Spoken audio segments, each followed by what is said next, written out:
আসসালামু আলাইকুম। যে যেখান থেকে ভিডিওটি দেখছেন সবাইকে অনেক অনেক ধন্যবাদ আর ভালোবাসা দিয়ে আজকে রান্নাটা শুরু করলাম। আজকে একটা আমি ইউনিক জিনিস দেখাবো, সেটা হচ্ছে ভর্তা। যদিও অনেক কমন, সবাই পছন্দ করেন, আমার তো অনেক পছন্দ। তো চলে এলাম মোর রান্না। দেখেন এখানে আমি বেশ কিছু চাপা শুটকি নিয়ে নিয়েছি। আজকে চাপা শুটকি ভর্তা খাবো, মনে চাইলো। একটু পরিবর্তন কিন্তু আমি বলি যে একটু খাবারের পরিবর্তন না হলে ভালো লাগে না। মাঝে মাঝে এই কাজগুলো আমি করি। আমি চাপাগুলোকে ভালো করে ধুয়ে নিলাম, পরিষ্কার করে নিলাম। চাপা রান্না করার সময় সব সময় চেষ্টা করবেন ভালো করে ধুয়ে নেওয়ার জন্য, হ্যাঁ। বা যে কোনো শুটকি একটু ভালো করে পরিষ্কার করে নিলে শুটকি খেতে পছন্দ হয়, ভালো লাগে। আর যদি ধোয়াটা ভালো না হয় তখন কিন্তু রান্নাও সুন্দর হয় না। শুটকির ক্ষেত্রে কিন্তু অবশ্যই সতর্কতা অবলম্বন করতে হয়। শুটকিগুলোকে আমি একটু তেলটা বাড়িয়ে নিয়ে আমি গরম করতে দিয়ে দিলাম। আর একটু বেশি তেলে ভাজতে হয় চাপাটা। আর এই তেলের মধ্যে আমি সব কিছু ভেজে নিব। একটু মুচমুচে করে ভাজবেন। এতে করে শুটকির যে স্মেল, ও রুমের মধ্যে মানে গন্ধে ভরে গেছে। যারা পছন্দ করেন তাদের জন্য কিন্তু এই শুটকির ফ্লেভারটা খুবই ভালো।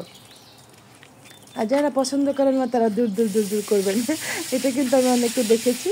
কিন্তু আসলে যারা পছন্দ করে তাদের জন্য কিন্তু আসলে একটা সুন্দর খাবার।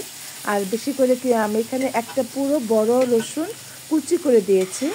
আর এখানে মরিচ পেঁয়াজ দিয়ে দিলাম উঁচু করে 1 কাপ। মানে একটু বাড়িয়ে দিয়েছি, হ্যাঁ। পেঁয়াজটা বাড়িয়ে দেওয়ার চেষ্টা করবেন, আপনাদের ইচ্ছে মতো দিন। আমি বলেছি বলে দিন না, কিন্তু আমার ভালো লাগে সেজন্য আমি একটু বাড়িয়ে দিলাম। এখানে 7 থেকে 8টা মরিচ, কাঁচামরিচ দিয়েছি। এটার কিন্তু একটা সুন্দর ফ্লেভার আছে। এই যে শুটকির মধ্যে কাঁচামরিচটা দিলে যে ঘ্রাণটা, এই ঘ্রাণটার মজাটাই অন্যরকম। আপনারা ইচ্ছা করলে শুকনো মরিচ দিয়েও করতে পারেন। আমি কাঁচামরিচ দিয়ে করলাম, কাঁচামরিচটা আমার ভালো লাগে সেজন্য। শুকনো মরিচ দিয়ে আমি লইট্টা শুটকিটা করেছি, সেজন্য আজকে এটা আমি আবার কাঁচামরিচ দিয়ে করলাম। কাঁচামরিচের ফ্লেভারটা আমি একটু বেশি পছন্দ করি। এটাকে ভেজে নিতে হবে মিডিয়াম টু লো আছে। আঁচ বাড়িয়ে দিবেন না, তাহলে পেঁয়াজটা ভালো করে ভাজা হবে না। সবসময় চেষ্টা করবেন মানে এই টাইপের যেগুলো আস্তে আস্তে সিদ্ধ হওয়ার মতো, ওগুলো স্লো আঁচে রান্না করার জন্য। এটা ভাজাটা যে হচ্ছে না, খুব ভালো লাগছে, সুন্দর। একটু লবণ দিয়ে দিলাম, লবণ দিলে পেঁয়াজের কালারটা সুন্দর হয়, দ্রুত ভাজা হয়, পেঁয়াজটা নরম হয়ে যায় লবণ দিলে। আপনারা সবসময় রান্নার সময় বা তেলের মধ্যে পেঁয়াজ দিলে আমি একটু লবণ দিয়ে দিই। এতে করে পেঁয়াজটা দ্রুত লবণ হয়, সিদ্ধ হয়ে যায়, মানে নরম হয়ে আসে। তো দেখেন আমার প্রায়ই ভাজা হয়ে আসছে। এটাকে এই যে তেলের মধ্যে আমি শুটকিটা ভেজে নিলাম না, এই তেলের মধ্যে শুটকির ঘ্রাণটা ছিল। আর এখানে রসুন, কাঁচামরিচ, পেঁয়াজ দিয়ে দিয়েছি, সুগন্ধ একাকার হয়ে গেছে। এটার যে একটা ঘ্রাণ, সুগন্ধ অনেক ভালো লাগে। এইভাবে করে খাবেন। শুটকি আমরা সবাই পছন্দ করি, অনেকেই, ম্যাক্সিমাম মানুষ বাঙালিরা শুটকি পছন্দ করি। তো দেখেন ভাজাটা কত সুন্দর হয়েছে, উল্টে পাল্টে ভাজে নিলাম। এখন এটাকে আমি একটুখানি তেলটা সরিয়ে সরিয়ে আমি পেঁয়াজটা উঠিয়ে নিব, যাতে তেলটা পেঁয়াজের মধ্যে বেশি না থাকে। তেল দিয়ে পেঁয়াজটা ভাজলে পেঁয়াজটা চকচকে হয়, সুন্দর হয়। কিন্তু পেঁয়াজটা আমি ঝরিয়ে নেব, যাতে তেলের পরিমাণটা পেঁয়াজের মধ্যে কম থাকে। এইভাবে ঝরিয়ে নেবেন, চারিপাশ থেকে একেবারে একপাশে নিয়ে যাবেন, তাহলে তেলগুলো সরে আসবে।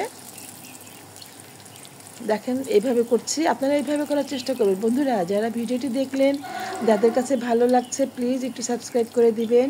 পাশে থেকে বেল আইকনটি একটু প্রেস করে দিবেন, যাতে যখনই নতুন নতুন ভিডিও আপলোড করব সেটা নোটিফিকেশন আপনি পেয়ে যাবেন। আর একটু লাইক কমেন্ট করে দিবেন যদি ভালো লাগে। ভর্তাটা কেমন হয়েছে একটু কমেন্ট করে জানাবেন। ভালো লাগলে শেয়ার করে রাখবেন, কারণ অনেক সময় কিন্তু ভিডিও খুঁজে পাওয়া যায় না। তো দেখেন আমি কিন্তু তেলটা ঝরিয়ে ফেলেছি, দেখেন তেলটা ঝরে গেছে। এভাবে আপনারা তেলটা ইজিতে ঝরিয়ে নিতে পারেন।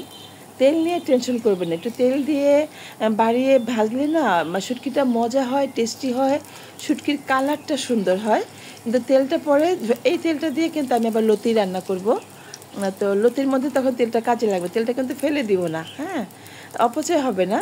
তো দেখেন কত সুন্দর হয়ে গেছে। আর কালারগুলোর দিকে খেয়াল রাখেন, মরিচের কালারটা, তারপর লাল মরিচ দিয়েছিলাম এখানে, কাঁচা লাল মরিচ, এটা কালারটা দেখা যাওয়ার জন্য। তো কালারটা দেখে দেখেন কত সুন্দর চকচক করছে। একটু গ্লসি ভাব থাকলে ভালো লাগে রান্নার মধ্যেই, কিন্তু সব কিছু আর্ট ডিজাইন, কি বলেন, রান্নার মধ্যে ডিজাইন আছে না? অবশ্যই আছে, হ্যাঁ, সব কিছুর মধ্যেই কিন্তু ডিজাইন আছে। তো আমার এখানে তুলে নিলাম ভালো করে ছেঁকে। এই দেখেন লাস্ট ফাইনালটা, কত সুন্দর হয়েছে। এইরকম করে ভাজবেন। ভাজার দিকে অবশ্যই একটু মনোযোগী হয়ে ভাজলে খাবারটা সুন্দর হবে।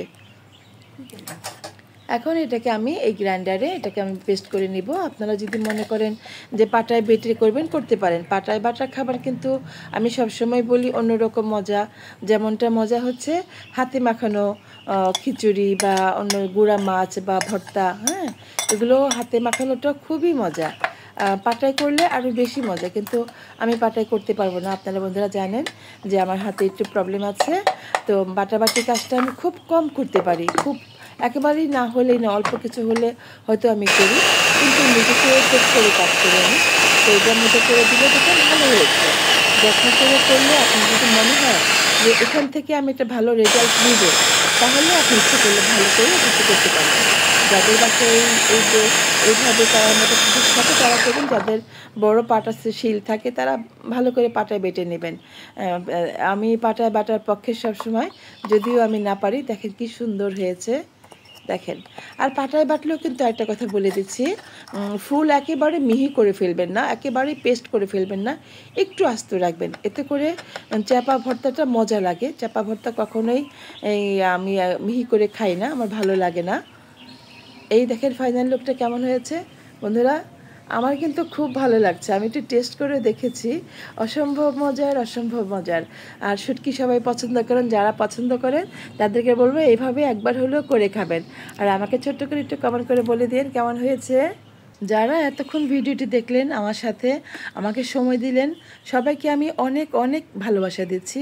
সবার জন্য আমার অনেক দোয়া রইল, পাশে থাকবেন, ইন্সপায়ার করবেন এগিয়ে যাওয়ার জন্য। তো সবাই ভালো থাকেন, আল্লাহ হাফিজ।